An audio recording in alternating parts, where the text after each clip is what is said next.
Hello दोस्तों, channel में आपका हार्दिक स्वागत करता हूं। मैं इनविजिबल हेल्प। दोस्तों, पहले मैं आपको कुछ बेसिक बताना चाहूँगा। देखो, आयुर्वेद है जो, वह कोई ऐसी छोटी मोटी चीज़ नहीं है। वह बहुत महान चीज़ है। जो मॉडर्न साइंस है, जो मेडिकल साइंस बोलते हैं जिसको, ये तो धीरे धीरे विकसित हुई है, लेकिन मैं इसका बिल्कुल विरोध नहीं करूँगा, मॉडर्न साइंस यानी मेडिकल साइंस का। क्योंकि मुसीबत पड़ने पर ये तुरंत काम में आती है। लेकिन आयुर्वेद जो है, वह दोस्तों एक लाइफस्टाइल है, यानी कि एक ऐसी जीवनचर्या है जो हमारे ऋषि मुनियों ने, जो हमारे पुराने लोगों ने हमको बड़े एक्सपीरियंस से और बड़े एक्सपेरिमेंट से हमको बताई है, जो हमारे ग्रंथों में लिखी हुई है। आयुर्वेद जैसे पतंजलि ग्रंथ, चरक संहिता, बाल भट्ट जी ने जो बताया है, वह सब चीज़ें। तो जो आयुर्वेद के जो नियम हैं, विज्ञान की दृष्टि से ये 100% सही ठहरते हैं, सही बैठते हैं। पहले मैं आपको ये इसलिए बता रहा हूँ कि आप अपने आयुर्वेद को कम मत समझें, आयुर्वेद को ही सब समझें। क्योंकि एक डॉक्टर से लेके एक महान इंजीनियर या महान कोई साइंटिस्ट तक पहले आयुर्वेद को फॉलो करता है। उसके बाद अगर उसकी बीमारियाँ कुछ हो जाती हैं तो वो मेडिकल साइंस या मॉडर्न साइंस के बाद जाता है। तो हर कोई डॉक्टर भी आपको बताएंगे कि योगा कीजिए, मेडिटेशन कीजिए, एक हेल्दी लाइफस्टाइल अपनाइए, एक हेल्दी भोजन खाइए। डॉक्टर भी आपको यही बताता है कि इस चीज़ से परहेज कीजिए, नमकीन, ये नमक की चीज़ें कम खाइए, खट्टा मीठा चटपटा तला भुना मत खाइए, जंक फूड से दूर रहिए। यह भी डॉक्टर बताता है, लेकिन डॉक्टर से पहले ही हमारे आयुर्वेद में इसको बता चुके हैं वो। तो डॉक्टर भी आपको यही बताता है। आपको प्रॉब्लम, पेट में दर्द हो रहा है, तो फिर वो आपको एक गोली या एक मेडिसिन लिख के दे देता है, जिससे कि आप अपनी एक मेडिसिन खाएं और तुरंत आपके पेट का दर्द गायब हो जाए। लेकिन ये पेट का दर्द हो ही ना, इसके लिए क्या करें दोस्तों? इसी के लिए तो आयुर्वेद है कि आपके पेट में दर्द, एसिडिटी, या पेट में या आपके बॉडी में कोई भी रोग हो ही ना, इसी के लिए आयुर्वेद का जन्म हुआ था, आज से 5000 साल से भी पहले से। दोस्तों, हमारे ऋषि मुनियों को आप कल कम मत समझिए। ये वह ये सब ऋषि मुनि तब के साइंटिस्ट थे। जो अब साइंटिस्ट हैं, सब मेडिकल साइंस के हैं। यह भी ज़रूरी हैं, क्योंकि यही वैक्सीन, जैसे कोरोना वायरस चल रहा है, इसकी वैक्सीन यह लोग बना रहे हैं, ये लोग रिसर्च कर रहे हैं।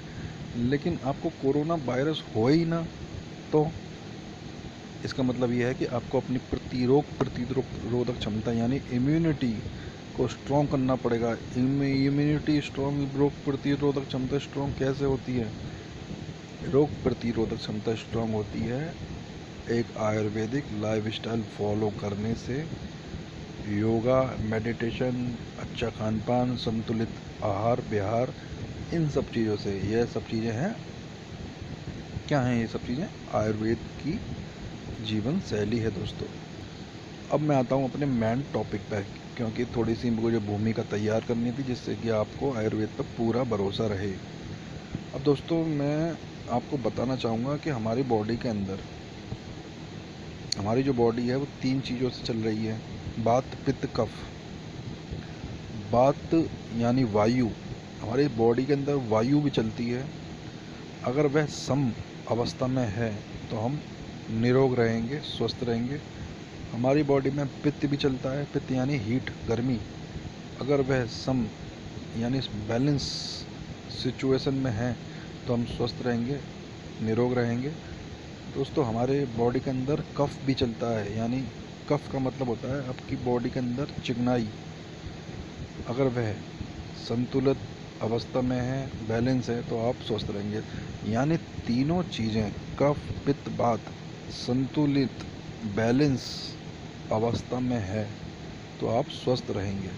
लेकिन अगर ये जरा सी भी बिगड़ी, कुपित हुई, घटी या बढ़ी, तो आप बीमार हो जाएंगे। तो दोस्तों, इसी के साथ हमारी बॉडी में 7 धातुएं होती हैं। जो हम भोजन, कुछ भी हम भोजन करते हैं, तो ये सातों धातुएं बारी बारी से अपना काम करती हैं, ये बनती हैं। इसके बारे में मैं अपनी वीडियो में बता चुका हूँ, लेकिन फिर बताना चाहूँगा। जैसे हम भोजन करते हैं, माना हमने 4 रोटी दाल सब्जी खाई, तो सबसे पहले हमारे बॉडी के अंदर उसका पाचन होगा। पाचन होने के बाद सबसे पहली धातु बनेगी रस। रस के बाद अगली धातु बनेगी रक्त। रक्त के बाद अगली धातु बनेगी मांस। मांस के बाद अगली धातु बनेगी मेद। मेद के बाद अगली धातु बनेगी अस्थि। अस्थि के बाद अगली धातु बनेगी मज्जा। मज्जा के बाद अगली धातु बनेगी शुक्र यानी वीर्य सीमन। ये सातों धातुएं बारी बारी से बनती हैं और इन सातों धातुओं का लगातार बनना शरीर के अंदर रहता है। दोस्तों, अगर ये धातुएं भी बैलेंस से नहीं रहेंगी, कम हो जाएंगी या कोई सी धातु ज़्यादा बढ़ जाएगी, तो वहाँ भी आपको रोग होने के बराबर चांस होते ही हैं। लेकिन इन सभी धातुओं का जो सार धातु है वह है शुक्र यानी वीर्य। वीर्य धातु है। धातु इन सभी धातुओं का राजा है। वीर्य धातु जितनी बढ़ेगी उतनी ये पिछली 6 धातुएं स्वस्थ और पुष्ट और पोषक होंगी। इसलिए धातुओं का बड़ा महत्व है शरीर में। अपनी धातुओं को पुष्ट करने पर इसलिए ही विचार किया जाता है। अब दोस्तों, मेन पॉइंट पे आते हैं कि धातु के क्षय से यानी धातु के कम होने से या धातु की बर्बादी करने से हमारे कमर में, हमारी रीढ़ की हड्डी में पीछे की साइड क्यों दर्द होता है, क्यों कमजोरी आती है, अगर हम गलत कार्य करने से अपनी धातु को बर्बाद कर रहे हैं। होता क्या है दोस्तों, जैसे कि हम कोई गलत चीज़ देख रहे हैं, कोई अश्लील विचार अपने मन में चल रहा है, या कोई मूवी या कोई गलत मूवी आप देख रहे हैं, तो आपके शरीर में वात दोष बढ़ेगा। जो कफ पित्त और बात मैंने आपको पहले बताया था, उसके अंदर आपकी जो बात जो धातु वो है, दोष है, वह आपका बढ़ेगा। वात दोष यानी आपके शरीर में वायु बढ़ेगी। वायु का काम क्या है दोस्तों? वे आपकी धातु को ढकेलने का काम करती है। यानी आपकी जो शुक्र धातु है उसको बाहर की तरफ नीचे की साइड आपके ढकेलने का काम करती है। जैसे ही वह विश्राम अवस्था में होती है आपकी धातु, उसको वह आगे की ओर ढकेलने का काम वायु धातु करती है। तो आप जितने टाइम तक आप अपनी गलत चीज़ देखेंगे उतने टाइम तक ज़्यादा वायु बढ़ने के कारण, जैसे आपने माना कि आधा 1 घंटे से आप एक ही फिल्म या मूवी या पोर्न साइट खोल के बैठे हैं और देख रहे हैं, तो आपकी वायु धातु बढ़ती जाएगी आपकी बॉडी के अंदर। आपकी हड्डियों में से कट कट की आवाज़ आएगी। यही संकेत है कि आपकी वायु धातु बढ़ चुकी है ज़्यादा। आपकी बॉडी थोड़ी सी ठंडी सी होगी, आपकी बॉडी के अंदर पेन शुरू हो जाएगा। और वीर्य निकलने के बाद यानी शुक्र धातु का डिस्चार्ज होने के बाद आपको कमर में दर्द महसूस होगा। यानी आपकी जो वायु धातु है वह जो आपका वायु यानी आपका वायु दोष है जो वह बढ़ जाएगा। आपका वात दोष बढ़ जाएगा आपकी बॉडी के अंदर, और वात दोष बढ़ने से आपको दर्द शुरू हो जाएंगे। कमर के अंदर सबसे पहले होता है, क्योंकि ये कमर के पास ही का हिस्सा होता है जहाँ पे ये वीर्य धातु हमारी होती है। बैकबोन यानी मज्जा धातु के बाद ही वीर्य धातु बनती है, और मज्जा धातु पर भी इसका सारी धातुओं पर इसका इफेक्ट पड़ता है, इसमें कमी आती है। तो वायु धातु बढ़ने से आपके कमर में दर्द होगा, आपकी हड्डियाँ कट बोलेंगी, आपके घुटने और आपके हाथों में भी दर्द होगा, और आपके दिमाग में भी वायु ज़्यादा हो जाएगी, तो आपके दिमाग में भी हल्का सा चक्कर सा भी आ सकता है। तो यह कारण है कि आपके शरीर के अंदर, आपकी कमर के अंदर दर्द शुरू हो जाते हैं, क्योंकि आप इसकी अति कर रहे हैं। एक नेचुरल प्रक्रिया में अगर आप करें तो 5 या 10-15 मिनट तक करेंगे, लेकिन आप जो गलत तरीके से घंटों अश्लील विचारों में खोए रहते हैं, तो इस विचारों के कारण आपके वायु दोष आपके शरीर में बढ़ जाता है। साथ ही वायु दोष बढ़ने से आपके कमर में दर्द होता है, कमजोरी सी महसूस होती है और थकान होती है। साथ ही आपकी धातु का निकल जाना, धातु क्षय से आपकी जो 6 धातु पिछली हैं उनमें भी कमी आने से आपके शरीर के अंदर कमजोरी, थकान, गिरावट, आँखों का मिचना, आँखों में नींद महसूस होती है। तो इन सब चीज़ों को मिलाकर आपके शरीर की बर्बादी होती है, इसलिए आपकी कमर में दर्द होता है। और 2-3 दिन बाद ये कमर का दर्द अपने आप ही सही भी हो जाता है, क्योंकि आपकी जो वायु धातु है वे आपकी खान पान से, जैसे कि आप कुछ पित्त, कुछ गर्म खाते हैं तो आपकी वायु को हरण कर लेता है वो, और आपका पौष्टिक भोजन धीरे धीरे आपकी वीर्य यानी आपकी धातु को फिर से बना देता है और आपकी कमर का दर्द ख़त्म हो जाता है। और अगर फिर आप अपनी वीर्य धातु को नष्ट करते हैं तो उसके बाद फिर से आपको प्रॉब्लम आएगी, आपकी कमर में दर्द होगा। तो ये प्रक्रिया चलती रहती है, इसलिए अपने धातुओं की रक्षा करें तो ज़्यादा बेटर है मेरे हिसाब से। तो शरीर स्वस्थ तो मन स्वस्थ, मन स्वस्थ तो सारी दुनिया स्वस्थ ही स्वस्थ। यही कारण है कि आपके शरीर में दर्द होता है, कमर में दर्द होता है, आपके शरीर में वायु दोष बढ़ जाता है, वायु विकृत हो जाती है। आपकी वायु विकृत होती है यानी आपका वात दोष बढ़ जाता है और आपका धातु क्षय हो जाता है। इस कारण से कमर में दर्द होता है, घुटनों में कट कट की आवाज़ आती है और बॉडी थोड़ी सी ठंडी सी फील होती है। तो दोस्तों, आप अपने स्वास्थ्य का ध्यान रखें, अपनी मात्रा को, अपनी धातु को पुष्ट करें।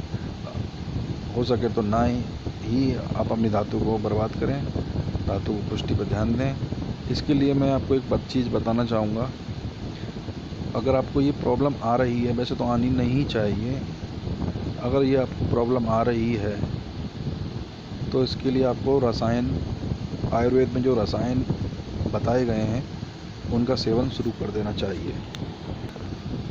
रसायन क्या करते हैं, वे आपके शरीर में फिर से आपके शरीर में जान लाने का काम करते हैं नेचुरली, यानी आपके शरीर को फिर से वो जवान बनाने के लिए प्रयत्न करते हैं और बना देते हैं। रसायन बहुत ही ज़रूरी है अगर आपके शरीर में धातुओं की कमी हो रही है और आपके शरीर जवानी में ही बूढ़ा सा हो रहा है। तो रसायन में अश्वगंधा आता है, च्यवनप्राश आता है, आंवला की रसायन आती है, ब्रह्मा रसायन आती है, कौच के बीज, सफ़ेद मूसली, बहुत सारी चीज़ें आती हैं। लेकिन मैं आपको एक छोटा सा ही नुस्खा बताऊंगा जिसे आप कर सकते हैं आराम से।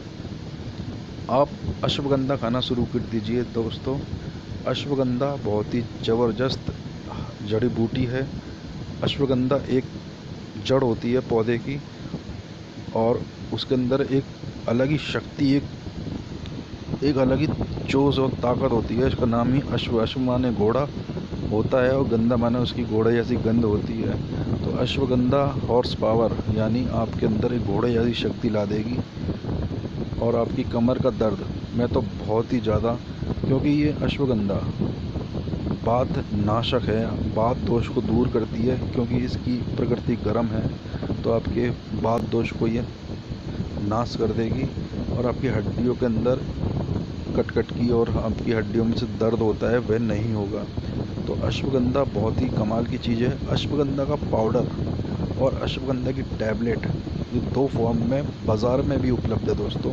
आप चाहो तो बाज़ार से भी इसको ख़रीद सकते हो, क्योंकि अश्वगंधा एक ऐसी चीज़ है, इसका कोई नुकसान नहीं है, लेकिन इसकी मात्रा का ध्यान रखें। आधा चम्मच दूध में मिलाकर आप इसको पी सकते हैं रोज़ अपनी लाइफ में। इससे ज़्यादा लेने से ये हीट, गर्मी ज़्यादा कर सकती है, आपकी पित्त धातु को बढ़ा सकती है।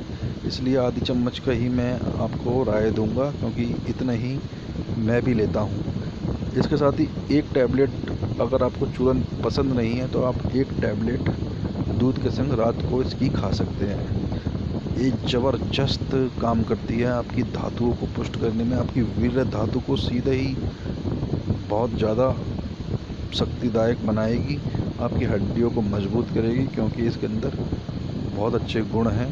दोस्तों, यह केवल आपकी धातुओं की नहीं पुष्ट करती है, आपके माइंड के लिए भी बहुत अच्छी है, आपकी स्ट्रेस के लिए बहुत अच्छी है, आपकी स्टेमिना बढ़ाएगी, आपके अंदर जोश पैदा करेगी। आपको नींद आती है उसको नींद को कम कर देगी।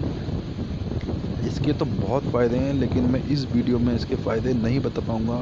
मैं बस इतना बताना चाहूँगा कि आपको रसायन खाना चाहिए, अश्वगंधा रसायन आपको खाना चाहिए, जिससे कि आपको कोई परेशानी ना हो और जवानी में जवानी बने रहो।